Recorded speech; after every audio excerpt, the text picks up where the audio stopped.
Pozdrav svima.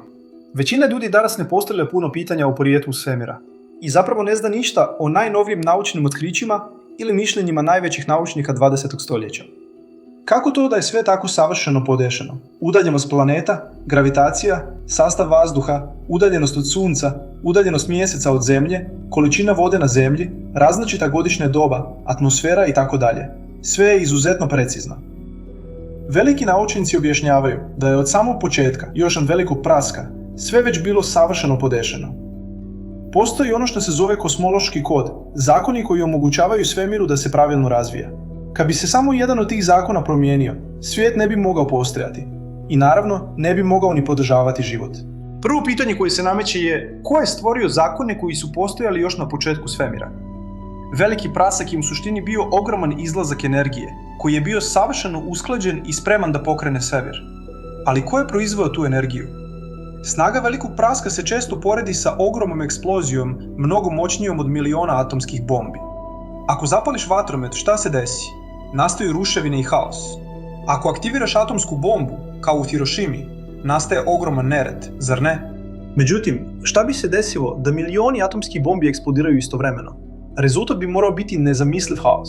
Ipak, šta imamo u stvarnosti? Svemir koji je na fascinantan način savršeno usklađen. Kolika je vjerovatnoća da nakon takve eksplozije nastanu uređene strukture, kao što su složeni planeti poput Zemlje? Na primjer, da je brzina rotacije Zemlje drugačija, promijenio bi se ciklus dana i noći. Međutim, taj ciklus ne smije biti predug. Da dan traje duže od jednog ili dva zemaljska dana, temperaturna razlika između osvjetljene i tamne strane Zemlje bila bi toliko ekstremna da bi izazvala ozbiljne probleme. Slično kao kod ekstremnog orbitalnog ekscentriciteta.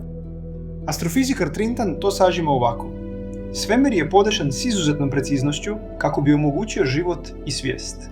Ovo početno podešenje je remek djelo koje se može uporediti sa sposobnošću strijelca da pogodi strjelicom tačno u centar mete velike samo 1 cm, a koja se nalazi na udaljenosti od 15 milijardi svjetlosnih godina, što je praktično nemoguće postignuće. Ukratko, postoji nebrojeno mnogo faktora koji čine nastanak života toliko nevjerovatnim da nikako ne može biti puki slučaj. Louis Pasteur, naučnik, hemičar, fizičar i pionir mikrobiologije, rekao je: što više proučavam prirodu, to sam više impresioniran djelima našeg stvoritelja. Nauka me vodi sve bliže Bogu. Isaac Newton, matematičar i fizičar koji je otkrio zakon gravitacije, izjavio je: ovaj veličanstveni sistem koji čini univerzum može poticati samo iz volje i moći inteligentnog bića. To biće upravlja svime, ne samo svijetom. Moramo ga zvati Bog. Galileo Galilei, značajan fizičar, matematičar i astronom, smatrao je: kad razmišljam o svim zadivljujućim stvarima koje su ljudi shvatili, istražili i stvorili, sve više dolazim do zaključka da ljudska inteligencija može biti samo rezultat stvoritelja.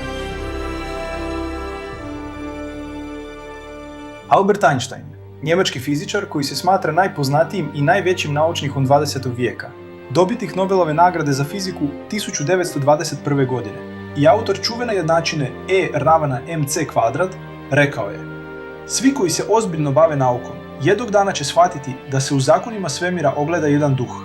Duh koji je beskrajno superiorniji od ljudskog. William Thomson Kelvin, britanski fizičar i matematičar, rekao je: ne vjerovati u Boga je toliko besmisleno da to ne mogu ni opisati. I mnogi drugi poznati naučnici su u svojim radovima izrazili svoju vjeru u Boga i to potkrijepili objašnjenjima.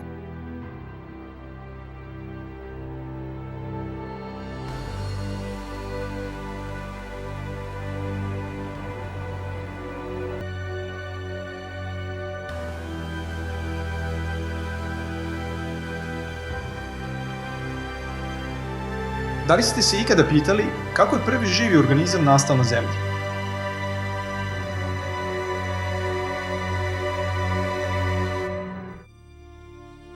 Jednog dana, tokom jedne konferencije, vjernik musliman koji je debatovao sa nevjernicima namjerno je zakasnio. Nevjernici su mu prigovorili da kao musliman treba da bude tačan.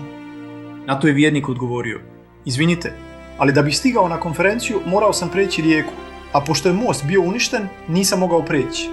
Ipak, iznenada se kao čarolijom stvorio čamac od drvenih dasaka koji me prevezao preko rijeke. Ostali su reagovali ogorčeno i rekli da je lud i da niko ne bi povjerovao u tako nešto. Vjernik je odgovorio: sačekajte, debata je završena. Slažete se da se običan drveni čamac ne može sam od sebe sastaviti. Ali kako onda možete tvrditi da se cijeli svemir razvio sam od sebe? Na to ostali više nisu imali šta da kažu. I čak i ako su prošli milioni godina, nikada se daski i drveni komadi sami od sebe ne bi mogli sastaviti u jednostavan čamac, a kamoli cijeli univerzum.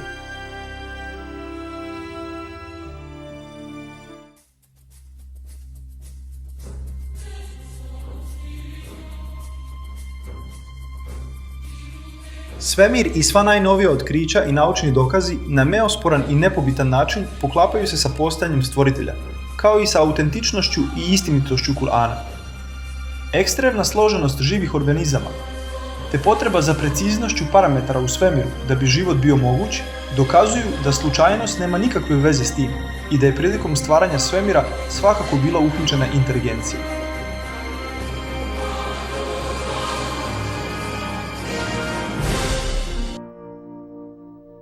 Da li znate za Michaela Harta?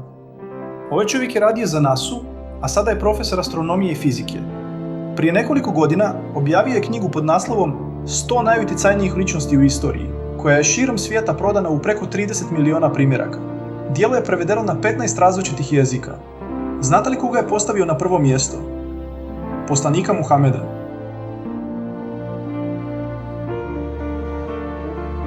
Čuda Kur'ana, o kojima je bilo riječi u prethodnom poglavlju, sve se više potvrđuju kroz najnovija otkrića i sve više naučnika, kao i velikih ličnosti, počinje vjerovati u Boga.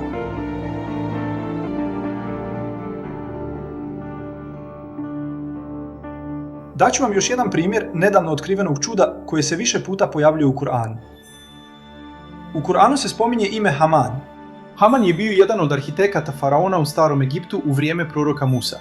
Na jednom mjestu stoji da je faraon zatražio od Hamana da mu sagradi toranj. Da li se ime Haman spominje u Bibliji? Da, spominje se. Da li se i u Bibliji spominje da je Haman sagradio toranj? Da, spominje se i to. Međutim, u Bibliji stoji da Haman nije radio za faraona, kao što je navedeno u Kur'anu, već za kralja po imenu Kserks u Vavilonu. To je privuklo pažnju katoličkih učenjaka iz 17. vijeka, koji su rekli: sada smo pronašli grešku u Kur'anu, pogledajte, ovo se ne poklapa. On govori o Egiptu, dok je Haman gradio toranj u Vavilonu, i to 1000 godina nakon faraona. Vidite, Kuran sadrži grešku. Ti učenjaci su mislili da je Muhamed kopirao Bibliju i pobrkao faraona sa kraljem Kserksom. Ali evo šta je zaista zanimljivo. Dešifrovanje hieroglifa je izvršeno 1799. godine i prije toga ih niko nije mogao pročitati. Oko 2000 godina prije proroka Muhameda sallallahu alejhi ve sellem jezik hieroglifa je nestao. Ponovno su ga otkrili njemački i francuski naučnici, što se naziva egipatologija. Historičar i učenjak Maurice Bucaille, koji se zainteresovao za islam, otišao je kod onih koji su dešifrovali hieroglife u Njemačkoj, da bi razriješio ovo pitanje Hamana u Kur'anu i Bibliji.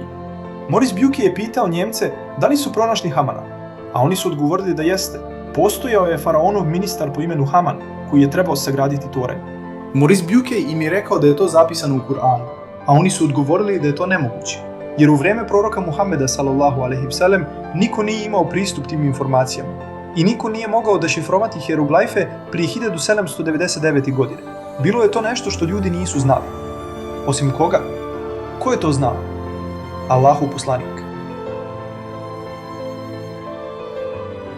Od dešifrovanja hieroglifa ovo znanje je zabilježeno u brojnim historijskim knjigama o Egiptu. Hrišćani su shvatili da ne Kuran, već Biblija sadrži greške. Ovo predstavlja još jedan jasan dokaz da je Kuran poslan da ispravi greške prethodnih svetih knjiga koje su ljudi izmijenili i da je sam Kuran slobodan od grešaka.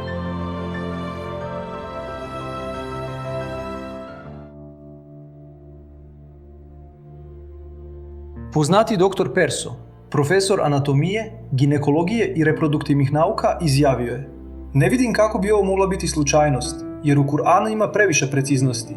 I kao dr. Moore, ja nemam poteškoće da tvrdim da je ovo bila božanska inspiracija ili objava koja je Muhameda dovela do svih njegovih tvrdnji. Alfred Kröner, profesor na odsjeku za geonauke u Njemačkoj, rekao je: Mislim da je nemoguće vjerovati da je Muhamed imao znanje o zajedničkom porijeklu nastanka svemira, jer su naučnici na ova otkrića naišli tek u posljednjih nekoliko godina. I to je bilo moguće samo uz vrlo komplikovane i tehnički visoko razvijene sredstva i metode. Po mom mišljenju, osoba koja prije 1400 godina nije znala ništa o nuklearnoj fizici, nije mogla sama otkriti da Zemlja i nebo imaju isto porijeklo. Brojna druga naučna otkrića o DNK, podvodnim barijerama, anatomiji životinja, slojevima zemlje itd., koja se spominju u Kur'anu, pokazuju se istinitim, bez ikakve greške. Allah nam kaže u Kur'anu, poglavlje 41, ajet 53. Mi ćemo im pokazati naše znakove na u svemiru i u njima samima, dok im ne postane potpuno jasno da je to istina. Ili također, mi izlažemo dokaze onima koji znaju i Allah nas iznova poziva da koristimo razum i da razmišljamo. Zar ne razmišljate? Zar nemate razuma?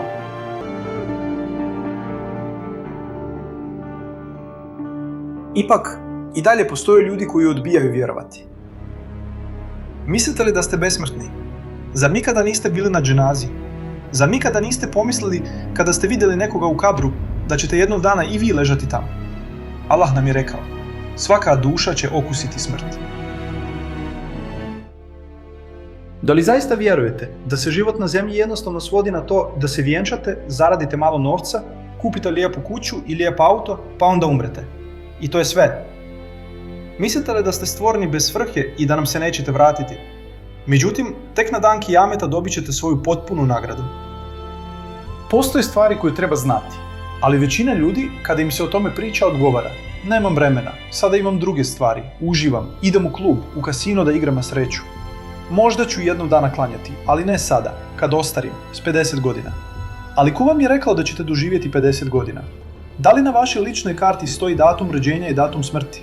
Allah nam jasno objašnjava da možemo umrijeti u bilo kojem trenutku i kada uvidimo da je sve ovo istina, bit će prekasno. Zar ne razmišljate? Zar nemate razuma? Život na zemlji je veoma kratak. Koliko ljudi iznenada umre u saobraćajnim nesrećama i slično? Novac je jedna od najgorih stvari koje kvari srce ljudi. Svi provode svoj život zarađujući novac, ne govoreći sebi da ćemo jednog dana umrijeti. Novac je svakako važan za život, ali danas ljudi žele mnogo previše od njega. Želi se novac da bi se imao najljepši televizor, najsnažniji računar, više istih haljina, najljepši auto.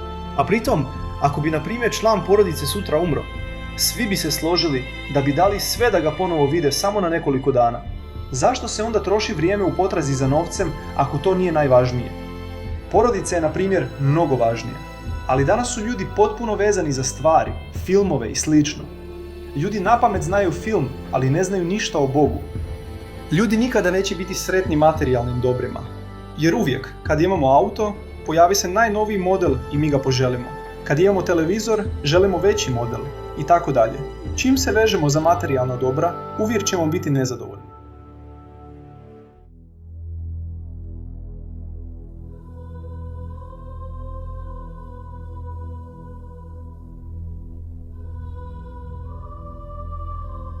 Poslanik Muhammed sallallahu alejhi ve sellem je rekao: kad bi se čovjeku dalo brdo zlata, prvo što bi poželio je da ima drugo.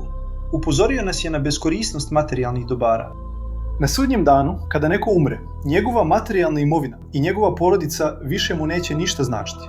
Poslije dženaze, jedino što ostaje su djela koja je činio za života. Poslanik je rekao: niko nije bolji od drugog, osim po svom ponašanju. Da li zaista vjerujete da će vam vaš televizor ili vaše bogatstvo biti od koristi pred Allahom?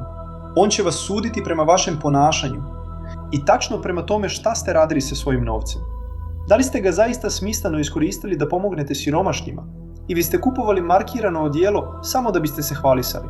Na sudnjem danu neće biti ni bogatih ni siromašnih. Na dan Kijameta postavit ćemo vage pravde. Nijednoj duši neće biti učinjena nikakva nepravda. Ovaj život na zemlji je iskušenje, običan test. A šta je bitno kada polažete ispit? Rezultat. Kada polažete maturu, u stvarnosti vas ne zanima pitanje, već rezultat. Da li ste položili ili ne? A život na zemlji je upravo takav. Allah od nas traži nešto zaista jednostavno. Da ne ubijamo, da se klonimo zla i da slijedimo ono što nam je odredio. To je sve. Nije nimalo teško, a opet mnogi ljudi više žude za pićem, duhanom i ostalim sličnim strastima. Ovaj život je samo iluzija, nije najvažniji. Dunja je samo predmet varljivog uživanja. Poslanik je rekao, upoređujući ovaj život sa ahiretom, to je kao da uronite prst u more. Voda koja ostane na vašem prstu je život na dunjaluku, a voda koja ostane u okeanu je život na ahiretu. Allah nam objašnjava da nam je dao stvari poput novca, žena i mnogih drugih pogodnosti koje često izgledaju primamljivo. Međutim, oni koji ne vjeruju u njega ne shvataju da su obmanuti ovim iskušenjima. Najveća šejtanova obmana je da nas navede da vjerujemo da on ne postoji. Jer ako šejtan ne postoji, mnogi ljudi također misle da Allah ne postoji. Šejtan nas poziva da mislimo, imate samo ovaj jedan život, uživajte u njemu, slavite i živite po svojim željama. Ali u stvarnosti, ta misao je potpuna obmana. Onaj ko ne vjeruje u Allaha čini upravo ono što šejtan želi. Razmislimo. Stvari na zemlji su nam date kao primamljive i lijepe. Kako to da znamo da je pušenje štetno, a ipak otprilike pola populacije puši? Na pakovanjima cigareta čak piše velikim slovima: pušenje šteti vašem zdravlju. Ipak, mnogi ignorišu ovo upozorenje i nastavljaju pušiti. Slično je i s jelom u McDonald'su. Iako znamo da je nezdravo, mnogi kažu jednostavno je ukusno. Neki čak počnu vjerovati da to i nije tako štetno po zdravlje. Čini li vam se to danas ispravnim? Danas mnogi ljudi svuda i sa svima imaju seksualne odnose, često na žurkama i pod utjecajem alkohola, a sutradan zaborave šta su radili. Kažu, u redu je, slobodni smo. Alkohol uklanja stidljivost i tako dalje. Međutim, mnogi ne shvataju šta je zaista dobro, a šta loše. Šejtan je rekao da će učiniti da zlo izgleda kao dobro, a dobro kao zlo. Mladima koji kažu, alkohol je dobar, droga je super, otvorite oči.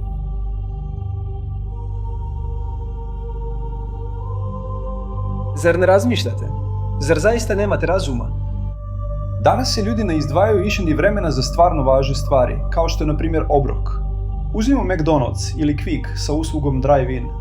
Ljudi sada jedu u autu, a tradicija okupljanja porodice za stolom i zajedničkog jela se gubi. Ne, stigli smo do toga da jedemo čak i u autu. Pored toga, internet stranice na kojima upoznajemo ljude putem računara dovode do toga da jedva imamo pravi društveni život. A da i ne govorimo o brojnim pornografskim web stranicama i sl. Da li zaista vjerujete da Allah na sudnjem danu neće pitati šta ste radili na zemlji? Kada sve ovo shvatite, poželit ćete da ponovo dobijete priliku da živite na zemlji i činite sve što Allah od vas zahtijeva. Međutim, bit će prekasno. Podsjetit ćete se da vam je Allah već poslao proroke i knjige kao uputstva i upozorenja, ali vi ih niste slušali. Često ste mislili, radim šta hoću, ne shvatajući da je upravo to ono što šejtan želi, da se okrenemo od onoga što je zaista dobro za nas. Danas mnogi ljudi odbacuju vjeru u Allaha govoreći, ne želim slušati, želim raditi što hoću, želim biti slobodan. Misle da su slobodni, ali to je potpuno pogrešno. Budimo iskreni, svako je danas rob nečega, bilo tuđeg mišljenja, žudnje za materijalnim dobrima ili sličnih stvari. Život ljudi se sastoji od dijeta da bi se dopali komšinici. Mnogi se brinu samo o tome. Potpuno su opsjednuti svojim izgledom. Niste čak ni ono što zaista želite biti, već ono što drugi žele od vas. Da ste sami na ostrvu, da li biste koristili parfem, stavljali gel za kosu, trošili novac na odjeću samo da biste pokazali marku?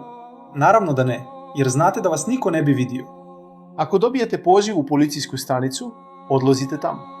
Ako vozite 51 km na sat umjesto 50 km na sat, bit ćete primorani da platite kaznu. U stvarnosti, uvijek ste podređeni nečemu ili nekome. Radite stvari koje zapravo ne želite raditi, samo da biste se dopali svom šefu.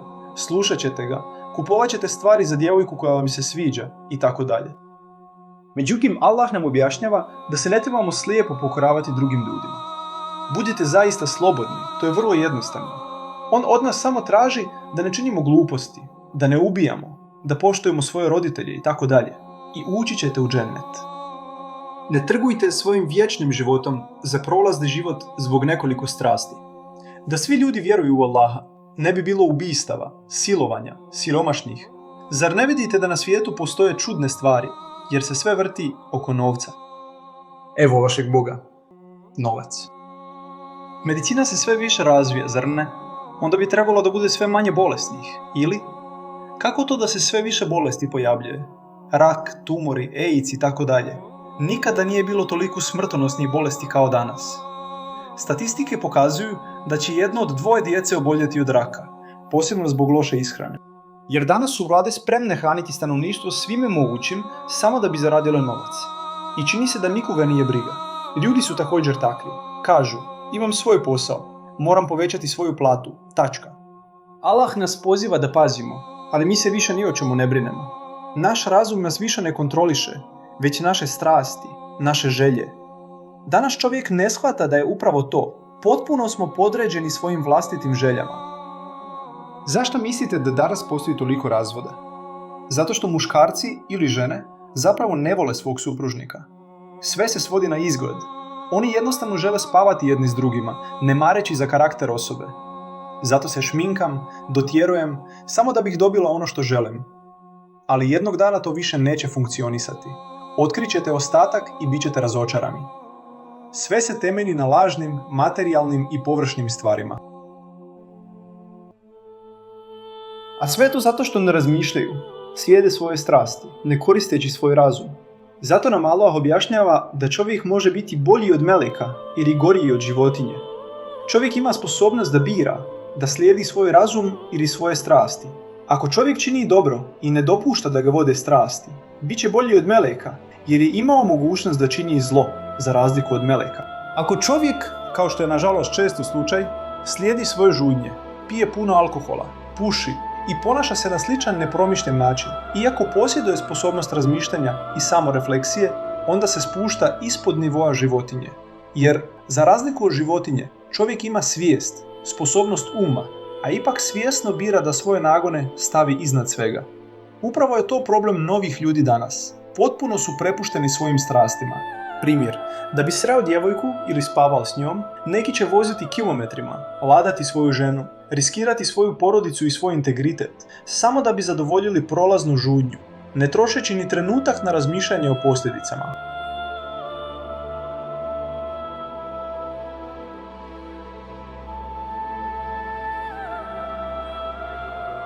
Zašto postoji toliko bolesti, razvoda, saobraćajnih nesreća zbog alkohola, smrtnih slučajeva zbog cigareta ili loše ishrane? Jer mnogi, kad im se to spomene, samo kažu, pa to nije strašno, radim šta hoću. Ali upravo to pokazuje da njihove strasti u potpunosti vladaju njima. Um je otupio, sposobnost prosuđivanja je pomućena i odjednom im se pogrešno čini ispravnim. Sjetite se onoga što je šeitan rekao. Učinit ću da zlo izgleda kao dobro, a dobro kao zlo. Shvatite da se upravo to danas dešava.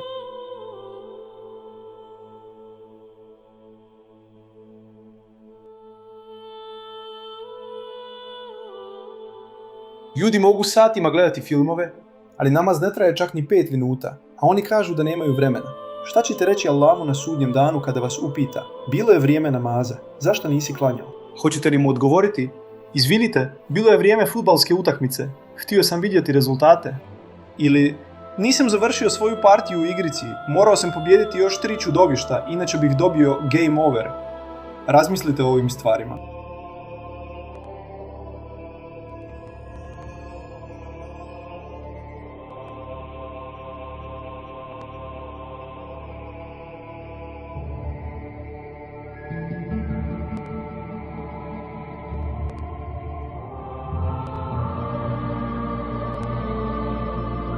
Ne zaboravite, Svi ćemo umrijeti, bez obzira šta se dogodi. Svaka duša će okusiti smrt. Da li zaista mislite da vas niko ne gleda? Da niko ne zna šta radite kada vršite odvratna djela? On je taj koji vas je stvorio. Među vama ima nevjernika i vjernika, a Allah dobro vidi ono što radite. On zna šta je na nebesima i na zemlji, i zna šta tajite i šta pokazujete, a Allah dobro zna ono što se u grudima krije. Allah nam je poslao poslanike, a Muhammeda kao posljednjeg da nas upozori. Mi smo tebe poslali samo kao poslanika i upozoritelja cijelom čovječanstvu, ali većina ljudi ne zna šta čini.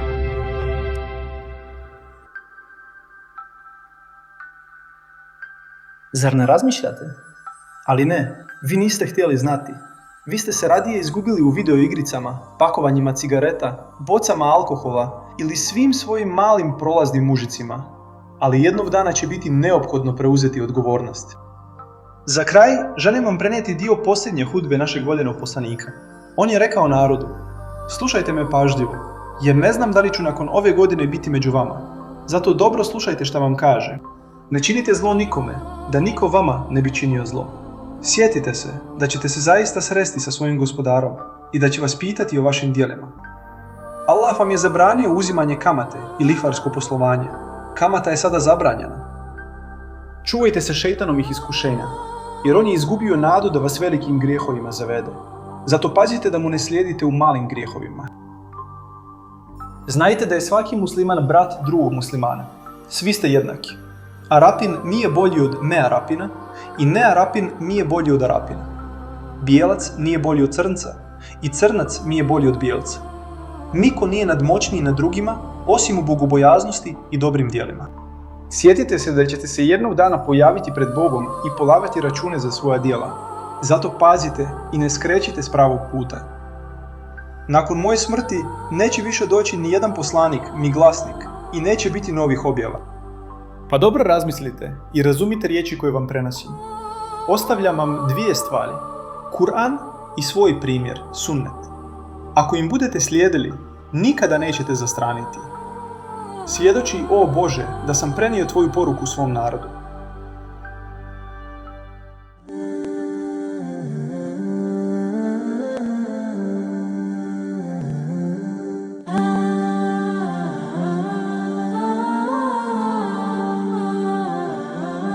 Subhanallah.